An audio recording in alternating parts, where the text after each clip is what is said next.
இல்ல அந்த மாதிரி அதிகரிக்குதுன்னு பொதுவா சொல்லிட முடியாது. நடைபெறுகிற எங்க சின்ன தவறு நடந்தாலும் மாண்புமிகு தமிழ்நாட்டின் முதலமைச்சர்கள் இரும்பு கரம் கொண்டு அடக்கி அதை சீர் செய்து வருகிறார்கள். தற்போது கூட இந்தியாவில் வேறு எங்கும் இல்லாத அளவுக்கு பாலியல் குற்றவாளிகளுக்குரிய அந்த தண்டனைகள் எல்லாம் சட்ட திருத்தத்தின் மூலம் எந்த அளவுக்கு உயர்த்தப்பட்டிருக்கிறது என்பதை மக்கள் நன்றாக அறிவார்கள். ஆனாலும் கூட நீங்கள் சொல்வதைப் போல பள்ளிக் கல்வித்துறையும் மற்ற துறைகளும் ஒருங்கிணைந்து ஒரு சிறிய குற்றங்களும் கூட நடக்காத வண்ணம் இன்றைக்கு கண்காணித்துக் கொண்டிருக்கிறார். எங்கேயுமே இல்லையே. இப்ப ஏதாவது பெருமளவு நடக்குதுன்னு ஒரு பொதுவா ஏதோ இது சொல்ற மாதிரி இதுல சொல்லிடக்கூடாது. அந்த மாதிரி எதுவும் இல்லை.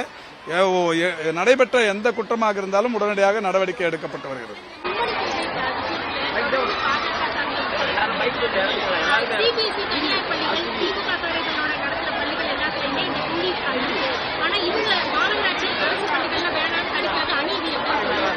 ஒன்றிய அரசின் கல்வித்துறை அமைச்சர் தர்மேந்திர பிரதான் யாதவ் அவர்களை நான் நன்றாக அறிவேன்.